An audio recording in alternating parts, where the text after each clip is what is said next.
Good morning student, स्वागत है हमारे ऑनलाइन क्लास में। हम साइंस में चैप्टर नंबर 6 रासायनिक अभिक्रियाएं एवं उत्प्रेरक पढ़ रहे थे, जिसमें हमने कल जो है ऑक्सीकरण और चयन अभिक्रियाओं के बारे में पढ़ा था और फिर हमने रेडॉक्स अभिक्रिया के बारे में पढ़ा था और इनके जो है रासायनिक समीकरण से जो है इसको हमने समझा था। आज हम अगली जो अभिक्रिया है उदासीनीकरण अभिक्रिया के बारे में पढ़ेंगे कि उदासीनीकरण अभिक्रिया क्या है। तो उदासीनीकरण अभिक्रिया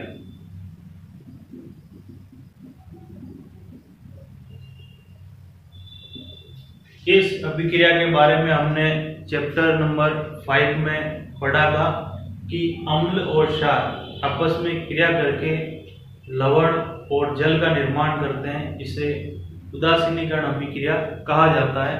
और इस अभिक्रिया में जो लवण बनता है उसकी जो पीएच है वो 7 होती है और जिस लवण की पीएच 7 होती है उसको उदासीन लवण कहा जाता है। तो उदासीनीकरण अभिक्रिया किसे कहेंगे कि ऐसी अभिक्रिया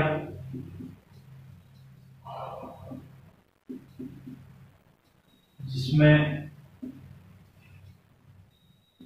अम्ल व क्षार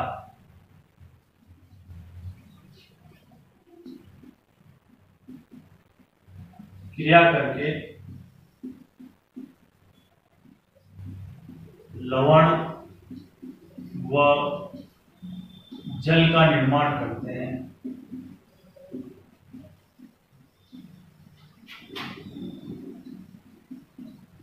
उसे उदासीनीकरण अभिक्रिया कहते हैं।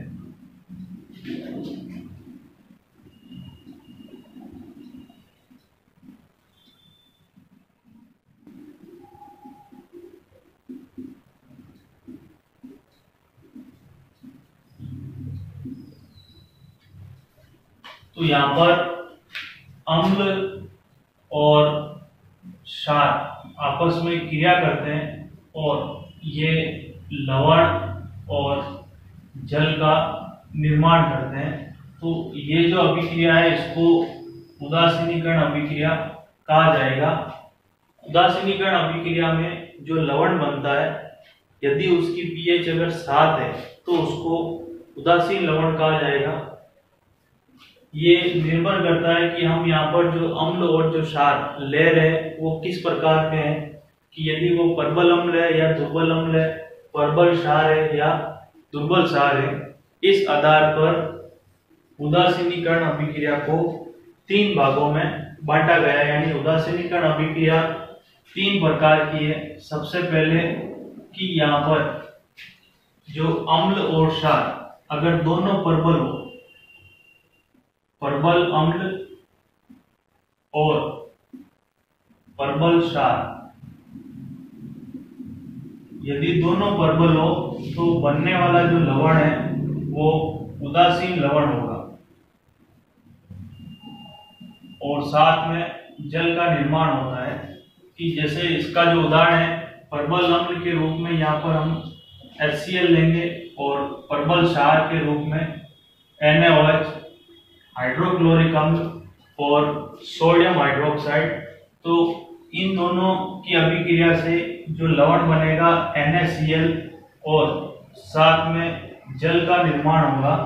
तो ये जो NaCl है वो उदासीन लवण है और इसकी जो पीएच आएगी वो 7 आएगी। पीएच 7 का जो लवण है उसको उदासीन लवण कहा जाएगा। प्रबल अम्ल और प्रबल क्षार की अभिक्रिया से ये बनेगा। प्रबल और दुर्बल के बारे में हमने चैप्टर नंबर 5 में पढ़ा था कि प्रबल अम्ल उसे कहा जाता है जो जलीय विलयन में पूर्ण रूप से वियोजित होकर हाइड्रोजन आयन देते हैं, और दुर्बल अम्ल उसे कहा जाता है जो पूर्ण रूप से वियोजित नहीं होता है। तो यहाँ पर दूसरी जो उदासीनीकरण अभिक्रिया है कि यहाँ पर दूसरी उदासीनीकरण अभिक्रिया में अम्ल यहाँ पर हम प्रबल अम्ल ले रहे हैं और क्षार जो है वो दुर्बल क्षार लेंगे। दुर्बल क्षार। इनकी जो अभिक्रिया होगी, इनकी अभिक्रिया से यहाँ पर जो लवण बनेगा वो अम्लीय लवण बनेगा, अम्लीय लवण, और साथ में जल का निर्माण होगा।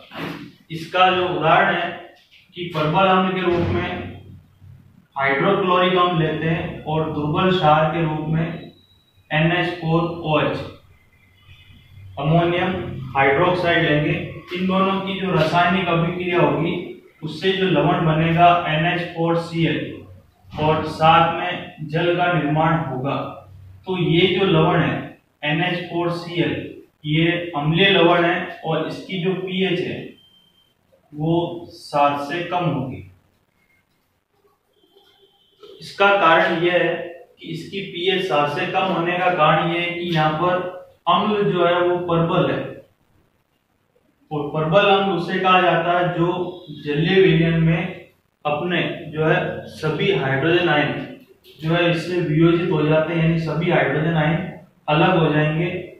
जबकि ये दुर्बल क्षार है, ये जलीय विलयन में अपने सभी हाइड्रोक्साइड आयन जो है इनसे वियोजित नहीं होंगे, इसलिए इन दोनों का जो विलयन होगा उन दोनों विलयन में हाइड्रोजन आयन की संख्या ज्यादा होगी, और जब भी हाइड्रोजन आयन की संख्या ज्यादा होती है तो उसकी pH जो है 7 से कम हो जाती है और वह अम्लीय गुण दर्शाता है। तो परबल अम्ल और दुर्बल क्षार की अभिक्रिया से जो लवण बनेगा वो अम्लीय लवण होगा, और इस प्रकार के लवण में हाइड्रोजन आयन की सांद्रता अधिक होने के कारण ये अम्लीय होता है और इसकी pH जो है 7 से कम होगी।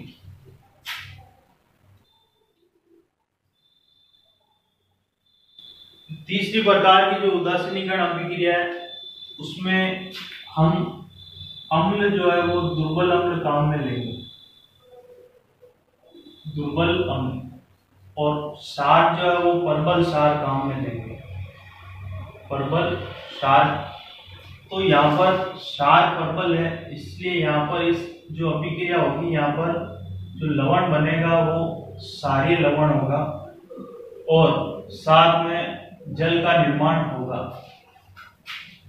दुर्बल अम्ल के रूप में यहाँ पर CH3COOH एसिटिक अम्ल काम में लेंगे, और परबल क्षार के रूप में NaOH सोडियम हाइड्रोक्साइड काम में लेंगे।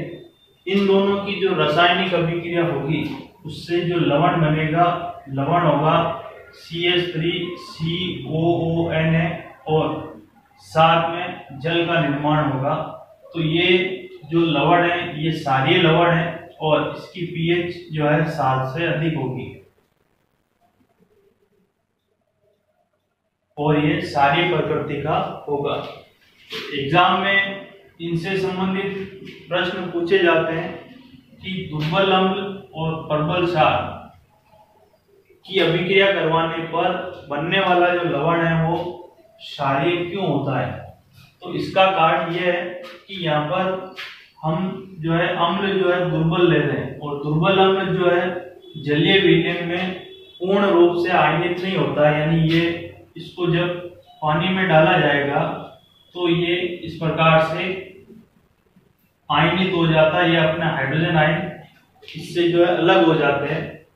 तो सभी हाइड्रोजन आयन इनसे अलग नहीं होंगे, कुछ मात्रा में ये आणविक रूप में ही रहता है, जबकि जो NaOH है ये इस प्रकार से सभी अपने हाइड्रोक्साइड आयन इससे पृथक हो जाते हैं, जबकि सभी हाइड्रोजन आयन पृथक नहीं होंगे, कुछ हाइड्रोजन आयन इसके साथ में ही जुड़े रहते हैं। इसलिए इनका जो विलयन होगा उस विलयन में कुछ मात्रा में हाइड्रोक्साइड आयन ज्यादा संख्या में रहते हैं। इस वजह से जो लवण बनेगा वो क्षारीय प्रकृति का होगा और उसकी जो pH है वो 7 से अधिक होगी।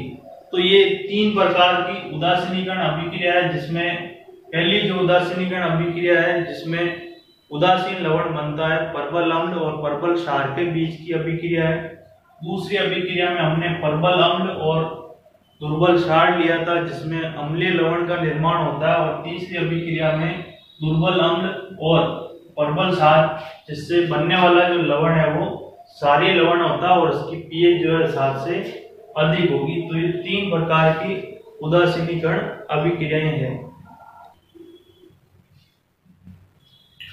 उदासीनीकरण अभिक्रिया के बाद में अगला जो टॉपिक है वो है उत्प्रेरक। उत्प्रेरक उसे कहा जाता है जो रासायनिक अभिक्रिया के वेग को बढ़ा देता है। यानी अगर कोई रासायनिक अभिक्रिया हो रही है, उसमें हम किसी पदार्थ को नहीं मिलाएं, एक सामान्य अभिक्रिया हो रही है, यदि उसमें कुछ पदार्थ मिला दिए जाए और उससे अभिक्रिया अगर उसका जो वेग है, यानी वेग का मतलब है स्पीड, या तो बढ़ जाएगी या उसकी स्पीड कम हो जाएगी, तो ऐसे पदार्थ जो अभिक्रिया के वेग को परिवर्तित कर देते हैं, यानी वो बढ़ा भी सकते हैं और कम भी कर सकते हैं, ऐसे पदार्थों को उत्प्रेरक कहा जाता है। तो इसकी जो परिभाषा है उत्प्रेरक की, कि ऐसे रासायनिक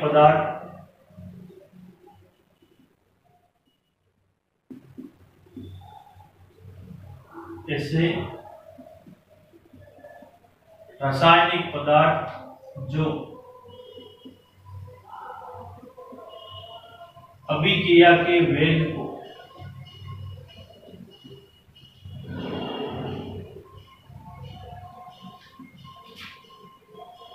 परिवर्तित कर देते हैं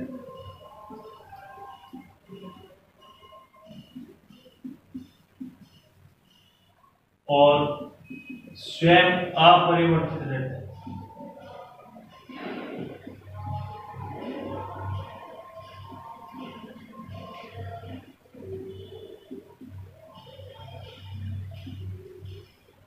उन्हें उत्प्रेरक कहा जाता है।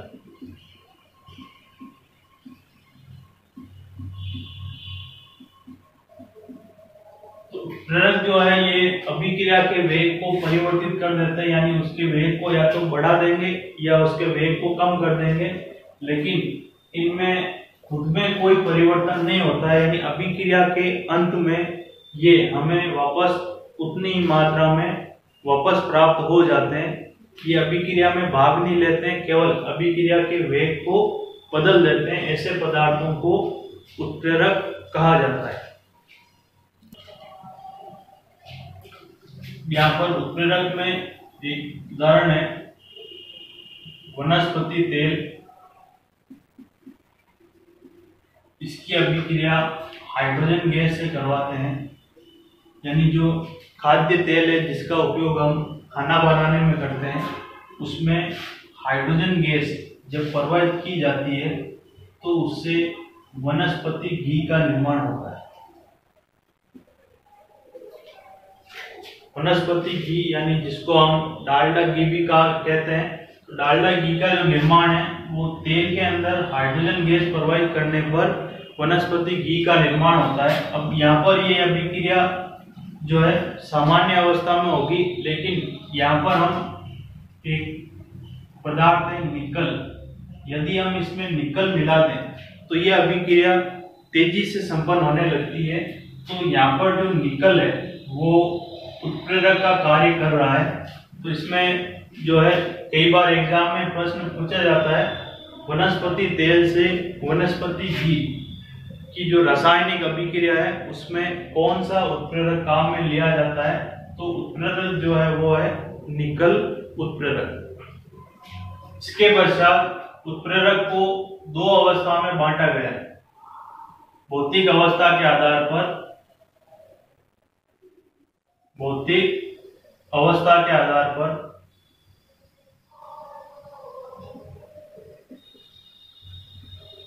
उत्प्रेरक 2 प्रकार के होते हैं। पहला है समांगी उत्प्रेरक। समांगी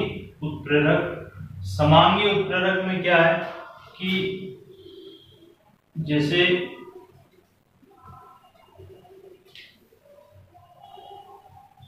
यहाँ पर ये एक रासायनिक अभिक्रिया है जिसमें ये अभिकारक है, ये उत्पाद है। ये इसकी जो भौतिक अवस्था है वो गैस है ये भी गैस है और ये भी गैस है, यानी यहाँ पर अभिकारक और उत्पाद इनकी भौतिक अवस्था जो है गैसीय अवस्था है, और यहाँ पर जो उत्प्रेरक काम में ले रहे हैं इसकी अवस्था भी गैसीय अवस्था है। तो यदि सभी की अवस्था अगर समान हो तो उसको समांगी उत्प्रेरक कहा जाएगा, यानी जो उत्प्रेरक की भौतिक अवस्था है वो अगर इनके समान है अभिकारक और उत्पाद के, तो उसको समांगी उत्प्रेरक कहा जाता है। तो समांगी उत्प्रेरक की जो परिभाषा है कि यदि अभिक्रिया में अभिकारक उत्पाद व उत्प्रेरक की भौतिक अवस्था समान हो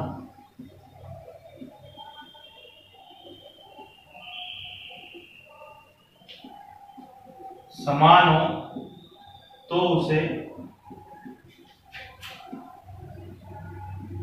उसे समांगी उत्प्रेरक कहा जाएगा।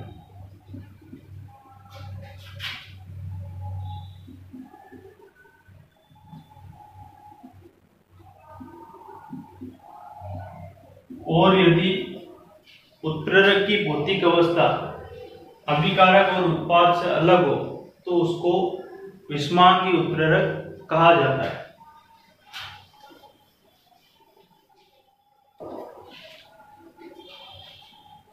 ये भौतिक अवस्था के आधार पर ये दो प्रकार के हैं। पहला जो है समांगी उत्प्रेरक और दूसरा है विषमांगी उत्प्रेरक।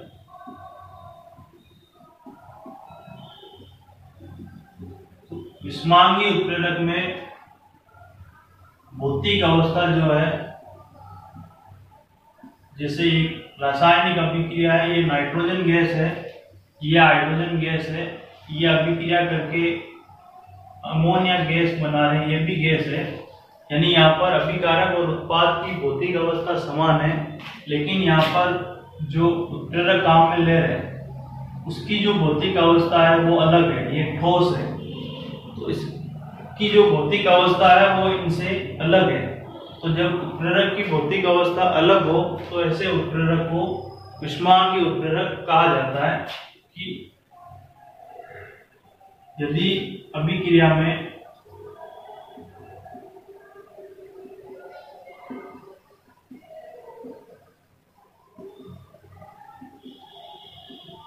अभिकारक उत्पाद व उत्प्रेरक की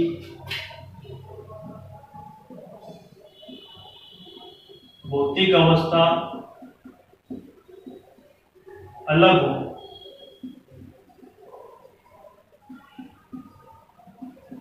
तो उसे विषमांगी उत्प्रेरक कहा जाएगा।